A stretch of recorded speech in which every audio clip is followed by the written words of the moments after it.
बिस्मिल्लाहिर्रहमानिर्रहीम। Class 9th और subject physics है। आज लेक्चर नंबर 11 और टॉपिक नंबर 6 और टास्क 6.7 और 6.8 को डिस्कस करेंगे। पिछले हमने जो डिस्कस किया था वो फॉर्म ऑफ एनर्जी को डिस्कस किया था और हमने किस तरह कहा था कि फॉर्म ऑफ एनर्जी हमने कहा था कि कई फॉर्म्स होती हैं एनर्जी की, लेकिन हमने कुछ को डिस्कस किया था जिनमें मैकेनिकल एनर्जी थी, हीट एनर्जी थी, इलेक्ट्रिकल, केमिकल्स हैं और दूसरी बहुत सी एग्ज़ाम को हमने इनकी टाइप्स को डिस्कस किया था। आज हमारा जो 6.7 टॉपिक है वो इंटर कन्वेशन ऑफ एनर्जी है। 6.7 है जो हमारे पास वो इंटर कन्वेशन ऑफ एनर्जी है। इंटर एनर्जी तो हमने पहले डिस्कस कर दिया था, किसी जिस्म की काम करने की सलाहियत, ability to do work, this is called energy. तो इंटर कन्वेशन क्या होती है जी? हमारे पास कहा जाता है, ना ही कहा क्या जाता है, इसी तरह होता है कि ना ही एनर्जी पैदा कर सकते हैं, ना ही एनर्जी को तबाह किया जा सकता है, लेकिन चेंज ज़रूर कर सकते हैं one form to another form. Means that energy can not be create not be destroy but change to one form to another form. तो क्या कहते हैं जी? Energy can not be create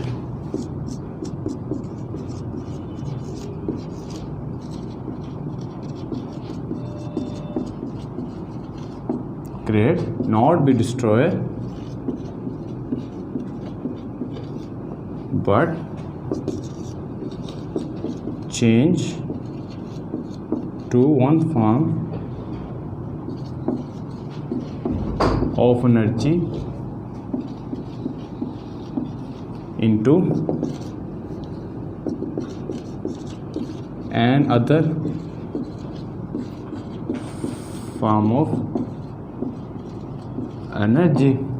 ना ही एनर्जी को हम पैदा कर सकते हैं, ना ही नेचुरली ही होता है सिस्टम हमारे पास, ना ही एनर्जी को हम पैदा कर सकते हैं, ना ही एनर्जी को तबाह किया जा सकता है, लेकिन इसको एक फॉर्म से दूसरी फॉर्म में कन्वर्ट किया जा सकता है। मिसाल के तौर पर एक ब्रिक को सर्टेन हाइट पे जाके अगर थ्रो किया जाए तो क्या होगा? एक सर्टेन हाइट पे जाके क्या होगा कि पोटेंशियल एनर्जी जब थ्रो करेंगे वो ग्राउंड स्टेट, ये जो इसकी ग्राउंड स्टेट है, तो इसके साथ स्ट्रिक करेगी। तो यही होगा ना, जब इस हाइट से एक पोटेंशियल एनर्जी जो उसकी कन्वर्ट इधर क्या हो जाएगी? Kinetic energy. तो पोटेंशियल एनर्जी को किस में चेंज कर दिया? काइनेटिक एनर्जी को। हमने डिस्ट्रॉय नहीं किया एनर्जी को, लेकिन एनर्जी की फॉर्म को चेंज कर दिया। When a brick certain a maximum height through a ground and then streak.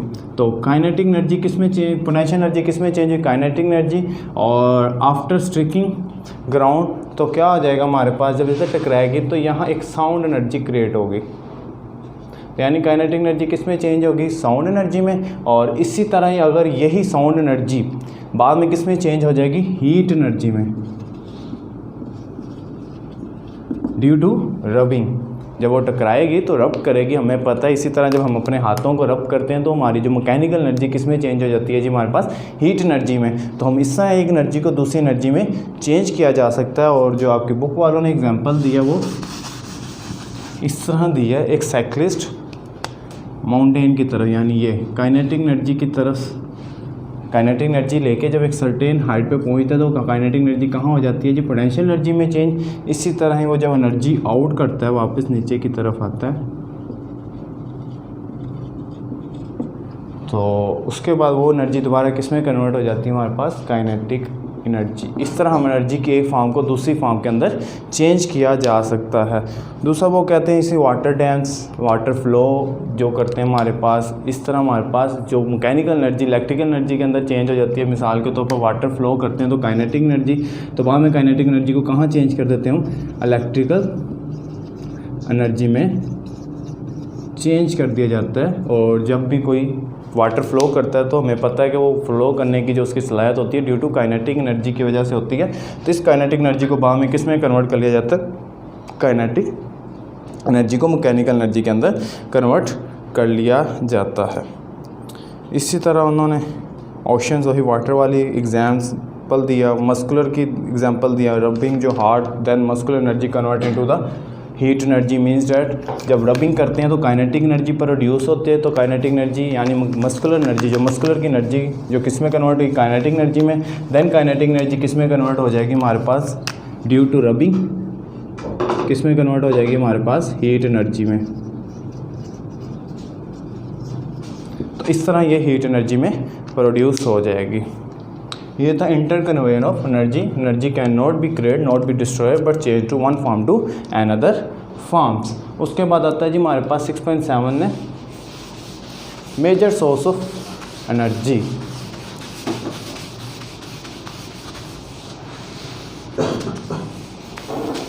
Major source of energy.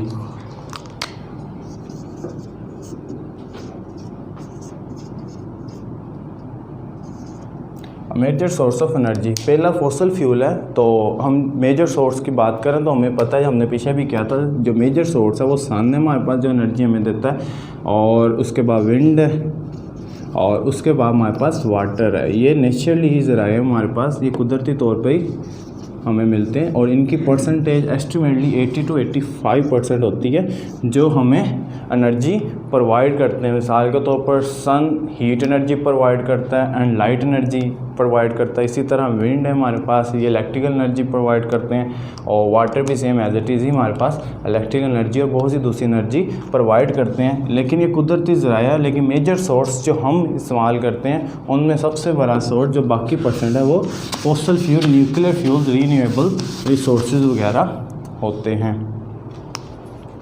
तो फॉसिल फ्यूल की बात करते हैं हम। फॉसिल फ्यूल्स में क्या आ जाते हैं हमारे पास, कहते हैं जी गैस, जिसे नेचुरल गैस कहते हैं, नेचुरल गैस,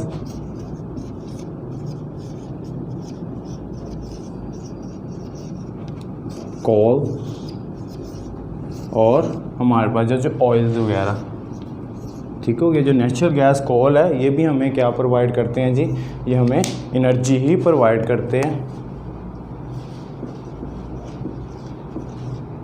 तो एनर्जी किस तरह प्रोवाइड करते हैं, इनसे हमारे पास हीट एनर्जी और बहुत सी दूसरी इलेक्ट्रिकल एनर्जी भी इनसे हमें प्रोवाइड हो जाती है। और इनमें कहते हैं जी ये जो नेचुरल फॉसिल फ्यूल्स होते हैं ये ऑब्टेन करते हैं हाइड्रोकार्बन्स।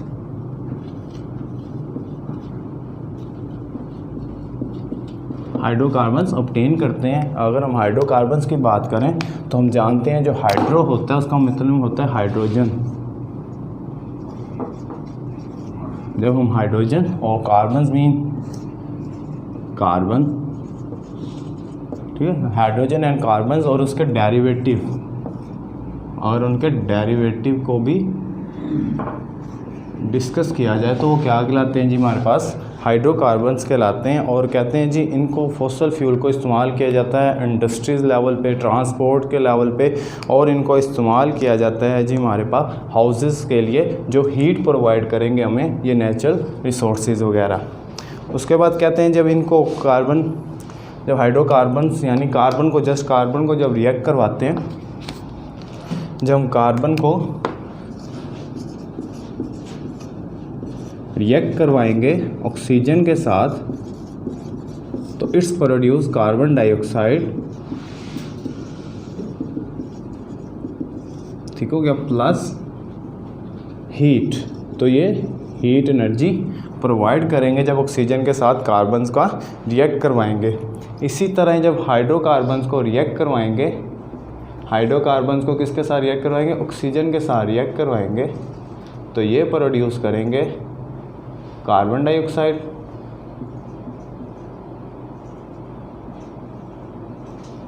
प्लस वाटर और प्लस हीट एनर्जी में हमारे पास ये प्रोड्यूस करेंगे जब इनको ऑक्सीजन के साथ रिएक्ट करवाया जाता है। और इनकी जो फार्मेशन होती हैं मिलियन ईयर्स इनके लिए लग जाते हैं फार्मेशन बनते हुए हमारे पास। उसके बाद इसके एडवांटेज और डिसएडवांटेज, एडवांटेज इनके यही है कि हम ट्रांसपोर्ट में इनको इस्तेमाल कर सकते हैं। इनका हमारे पास जो होता है ट्रांसपोर्ट के अलावा इनको हाउस हीटिंग सिस्टम के लिए इस्तेमाल किया जा सकता है, और इनको हमारे पास किया जा सकता है जी ट्रांसपोर्ट था, हाउस हीटिंग सिस्टम था, और इसके अलावा इंडस्ट्रियल लेवल पे, इस इंडस्ट्रियल पैमाने पे इनका बहुत ज़्यादा इस्तेमाल होता है नेचुरल गैसेस, कोल और ऑयल वगैरह का। डिसएडवांटेज क्या होते हैं, जब इनके रिएक्शन होते हैं तो ये कार्बन मोनोऑक्साइड रिलीज़ करते हैं जो हमारे जिस्म के लिए, जो हमारी बॉडी के लिए बहुत हार्मफुल होते हैं। इसके अलावा ये हमारी हेल्थ प्रॉब्लम क्रिएट करते हैं, हमारे टेंशन वगैरह, एलर्जिक रिएक्शंस क्रिएट करते हैं, इरिटेशंस ऑफ आइज़ और नोज़ और थ्रोट प्रॉब्लम्स, लंग्स कैंसर और बहुत से दूसरे डैमेजेस हमारी जो बॉडीज़ के अंदर सेल्स को करते हैं वो इनके रिएक्शन की वजह से होते हैं, जो इनके डिसएडवांटेज में आते हैं। इसके बाद आता है जी न्यूक्लियर फ्यूल्स वगैरह।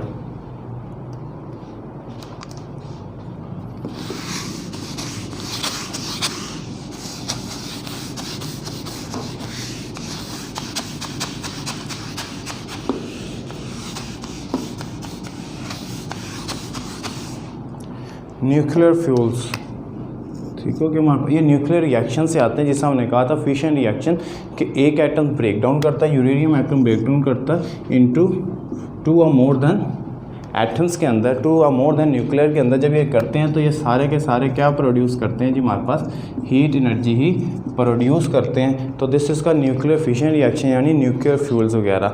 इनको पावर प्लांट्स में रिजल्ट फिशन रिएक्शन, और during fission reaction heavy items break down में यूरेनियम आइटम ब्रेक डाउन होता है।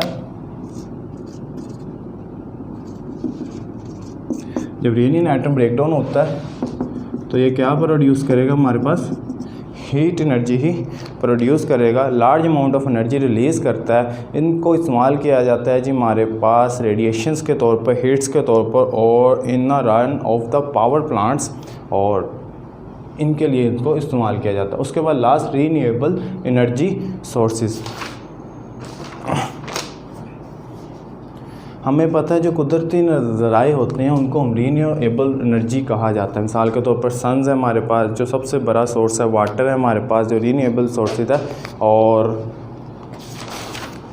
इनके अलावा आ जाता है जी हमारे पास energy form of water.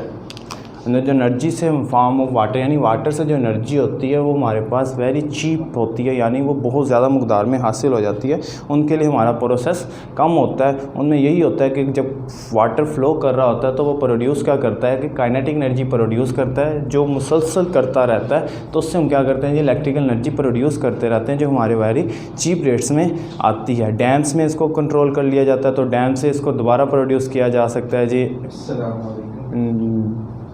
Electrical energy में प्रोड्यूस कर लिया जाता है।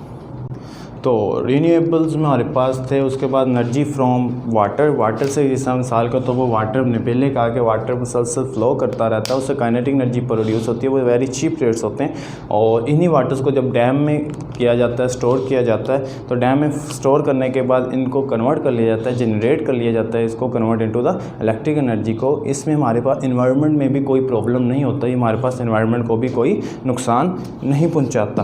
उसके बाद आ जाता है जी हमारे पास एनर्जी फ्रॉम द सन्स। जो एनर्जी फ्रॉम द सन्स है जो हमारे तक पहुंची है वो बेशक डायरेक्टली या इनडायरेक्टली, ये भी जो हमारे पास लाइट एनर्जी पहुंचती है, ये भी हमारे पास क्या है जी हमारे एनवायरनमेंट को नुकसान नहीं पहुंचाती। और उसके बाद इनको बाद में किस में कन्वर्ट कर लिया जाता है, ये भी हमारे पास इलेक्ट्रिकल एनर्जी या fulfil of energy requirement हमें ये देते हैं।